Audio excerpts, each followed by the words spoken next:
Estamos apenas no começo desta viagem pela história, que nos leva até o futuro, aos últimos dias de nossa existência nesse mundo cheio de mal, dor e sofrimento. Nesse episódio, você entenderá o que é que está por trás de tanto mal. Nossa viagem de hoje é pelos bastidores deste grande conflito.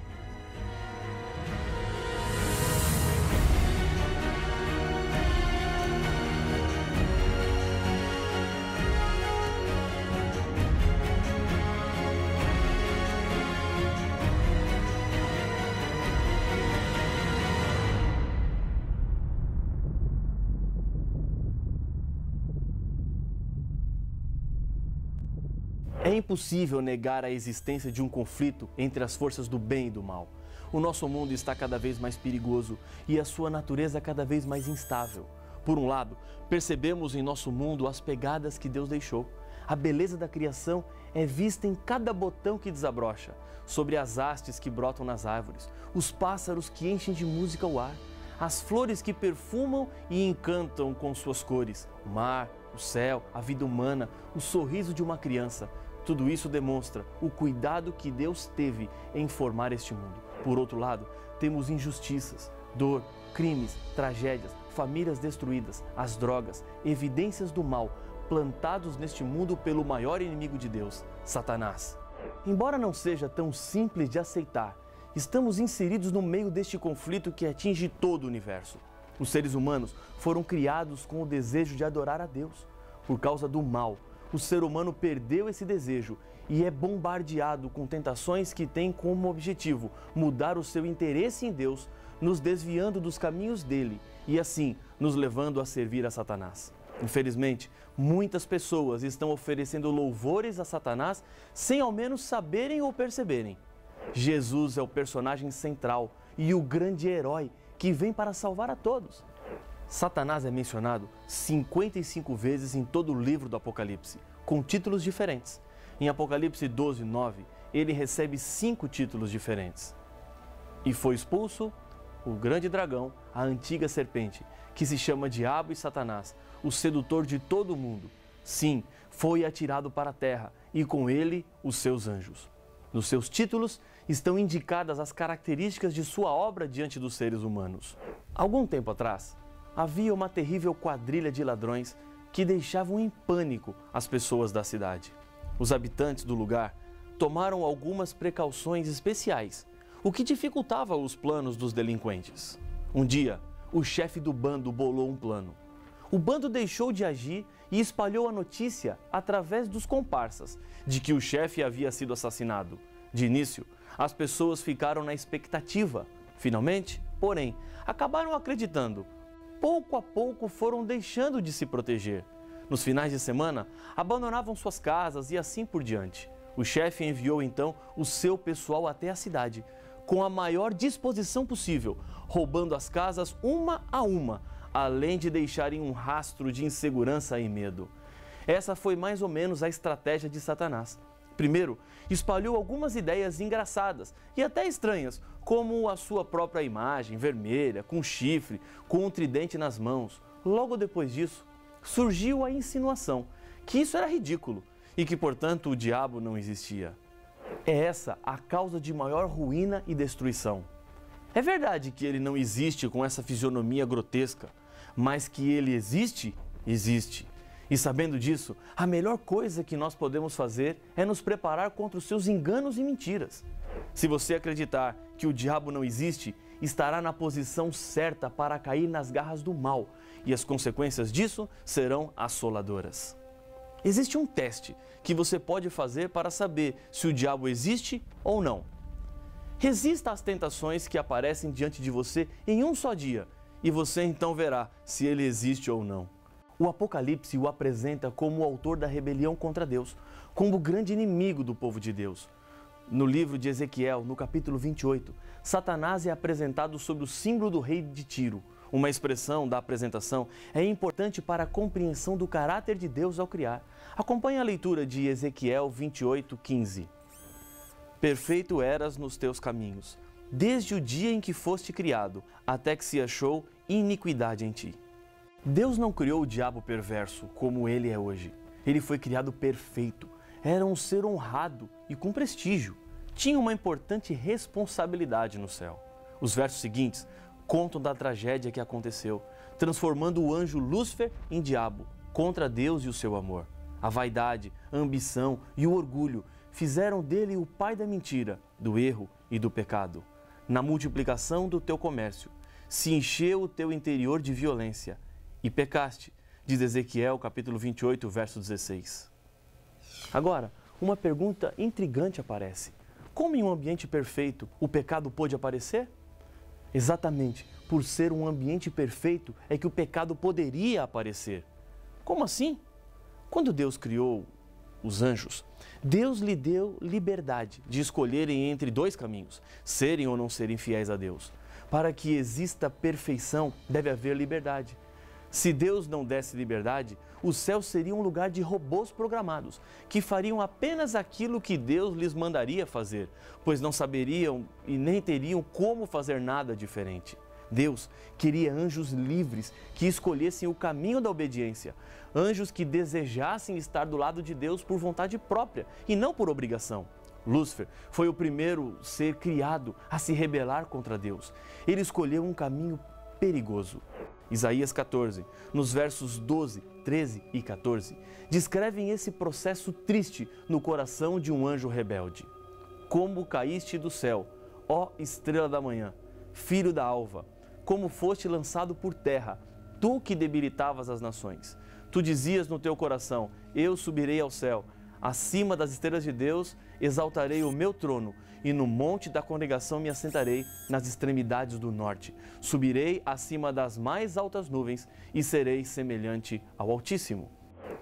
Esse conflito que se levantou contra Deus é revelado no Apocalipse. João descreve o momento em que Lúcifer depara-se com Jesus para um primeiro acerto. Veja Apocalipse 12, versos 7 a 9. Houve peleja no céu. Miguel e os seus anjos pelejaram contra o dragão. Também pelejaram o dragão e seus anjos. Todavia, não prevaleceram, nem mais se achou no céu o lugar deles. E foi expulso o grande dragão, a antiga serpente, que se chama Diabo e Satanás, o sedutor de todo o mundo. Sim, foi atirado para a terra, e com ele os seus anjos. Depois que Lúcifer rebelou-se contra Deus, ele foi atrás de outros seguidores para a sua causa. O texto de Apocalipse apresenta que o dragão luta com os seus anjos. A mesma queda do líder do mal foi a queda que outros anjos tiveram por acreditarem naquilo que ele disse.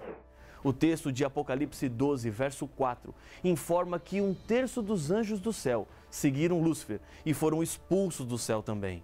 No livro de Judas, verso 6, é-nos dito que Deus tem guardado esses anjos para o dia do juízo. Depois de sua rebelião no céu, Satanás formulou estratégias para envolver o ser humano no grande conflito. Paulo nos diz em 2 Coríntios 11:3 que, mas receio que, assim como a serpente enganou a Eva com a sua astúcia, assim também seja corrompida a vossa mente e se aparte da simplicidade e pureza devidas a Cristo. Adão e Eva abriram as portas desse mundo para Satanás. Ele se constituiu príncipe deste mundo e levou o ser humano ao cativeiro do seu poder maligno. E tudo o que o inimigo fez foi com base no engano e na sua malícia. Mas Jesus coloca ao alcance de cada ser humano armas para vencer as tentações de Satanás. Uma delas está em João 8,32, onde Jesus diz: E conhecereis a verdade, e a verdade vos libertará. Mesmo o mal sendo terrivelmente assustador, a batalha não está perdida. Através da verdade que encontramos na Bíblia, que é a palavra de Deus, recebemos forças e ajuda do céu para nos tornarmos vencedores em Cristo. Aquele que pratica o pecado procede do diabo, porque o diabo vive pecando desde o princípio. Para isso se manifestou o Filho de Deus, para destruir as obras do diabo. 1 João, capítulo 3, verso 8. Embora o mundo seja completamente devastado e marcado pelo mal, a Bíblia nos assegura que Deus não ficou indiferente a esse problema. Deus venceu o mal e em breve destruirá de uma vez por todas o diabo e todas as consequências que sua rebelião trouxe para o mundo. Para conseguir alcançar o seu plano de tomar conta do mundo, enganando o primeiro casal, Satanás usou de uma estratégia que a Bíblia nos revela em 2 Coríntios capítulo 11, versos 14 e 15. E não é de admirar, porque o próprio Satanás se transforma em anjo de luz. Não é muito, pois, que os seus próprios ministros se transformem em ministros de justiça, e o fim deles será conforme as suas obras. Fica evidente nesse texto bíblico que Satanás nunca se apresenta abertamente como ele é ou quem ele é. Essa sua estratégia tem se demonstrado muito eficiente. Ele se cobre de piedade, faz milagres, disfarça-se atrás de um prazer bonito, uma filosofia interessante, uma pessoa cativante, num site bem construído e com propostas irrecusáveis no trabalho e na vida pessoal. No Éden, Satanás serviu-se de um instrumento incrível, a serpente, um animal que, no mundo sem pecado que Deus havia criado, era bonito. Por meio dessa manifestação, ele apresentou-se como um defensor de uma liberdade e proclamou sua pretensa superioridade de desobedecer à lei de Deus. Hoje, estamos sofrendo as terríveis consequências de Adão e Eva terem dado ouvidos a ele. O último passo do plano de Satanás é divulgar que Deus é o culpado por aquilo que o diabo faz. Assim, ele quer fazer de Deus o culpado do mal. Mas essa culpa Deus não tem. A culpa é do próprio Satanás, que é o originador do mal. E em segunda instância, os culpados somos nós, seres humanos, que escolhemos muitas vezes andar pelos caminhos do mal. Paulo adverte, dizendo que pretensos servos de justiça se apresentam às pessoas, mas na verdade são armadilhas do inimigo de Deus. E o inimigo de Deus está sempre preocupado em preparar novas maneiras para aprisionar os filhos e filhas de Deus. Preste bem atenção. Apesar das boas obras que uma pessoa possa demonstrar, se o resultado delas for a propagação do erro, estamos diante de ministros que não são de Deus. Pode ser que você, neste momento, esteja fazendo a seguinte pergunta: pode Satanás operar milagres? Não seriam milagres uma prova incontestável de que Deus foi quem atuou? No livro do Apocalipse, encontramos que é possível ao diabo operar milagres. Acompanhe o que nos diz Apocalipse, capítulo 16, versos 13 e 14. Então vi sair da boca do dragão, da boca da besta e da boca do falso profeta 3 espíritos imundos, semelhantes a rãs, porque eles são espíritos de demônios, operadores de sinais, e se dirigem aos reis do mundo inteiro, com o fim de ajuntá-los para a peleja do grande dia do Deus Todo-Poderoso. Satanás é tão sutil em seus enganos que inclusive é capaz de citar a Bíblia, tirando os textos do seu contexto, como fez com Cristo nas tentações do deserto. Porém, ali Jesus demonstrou que o correto uso das Escrituras é a arma que nos garantirá a vitória. Uma outra maneira de identificarmos o engano de Satanás através de falsos profetas são os frutos. Advertiu Jesus: pelos seus frutos os conhecereis. Colhem-se, porventura, uvas dos espinheiros ou figos dos abrolhos? Mateus 7,16. Precisamos de segurança contra as ciladas que o inimigo prepara. Ele não está brincando. Não pense assim: não é bem assim, não é tudo isso. Como você está exagerando? Não tem problema, eu sei o que eu estou fazendo. A Bíblia fala da fúria do diabo com relação a um grupo específico de pessoas. A Bíblia descreve quais são as características. Aqui está a perseverança dos santos, os que guardam os mandamentos de Deus e a fé em Jesus. Apocalipse capítulo 14, verso 12. No capítulo 12, Jesus revela como é possível aos seres humanos serem vencedores. Eles, pois, o venceram por causa do sangue do Cordeiro e por causa da palavra do testemunho que deram, e mesmo em face da morte, não amaram a própria vida. Apocalipse 12, verso 11. O grande segredo para vencer é apegar-se a Cristo de todo o coração. Ele venceu Satanás nas tentações do deserto e na cruz, demonstrou sua vitória ao ressuscitar dos mortos. O diabo sabe que está perdido, por isso se apresenta como um leão que ruge, pois ele em breve será destruído de uma vez por todas.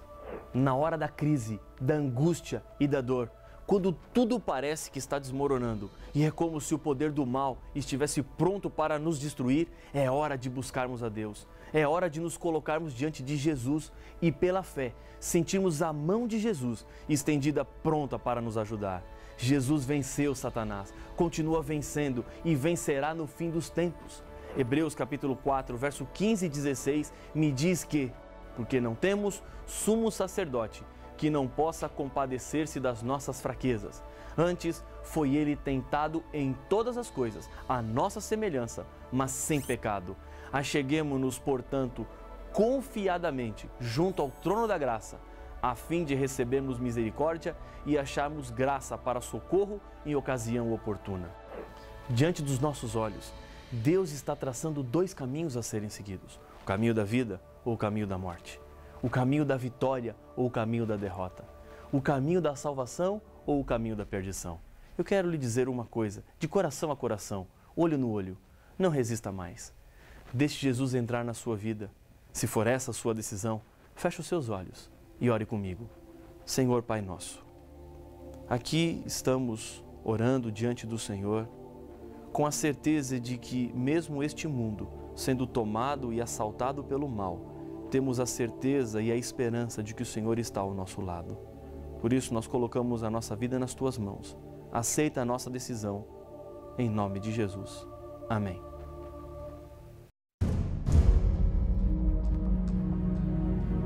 Jesus não está longe no espaço, apenas olhando o que acontece aqui na Terra, mas Ele se importa e se preocupa com você. O livro da vida contém os nomes daqueles que serão salvos. Cuidado, porque Deus separará os salvos dos perdidos. Mas então, onde está Jesus? E o que está fazendo? O que é o livro da vida? Estas e outras perguntas serão respondidas no próximo episódio de Apocalipse, o fim revelado.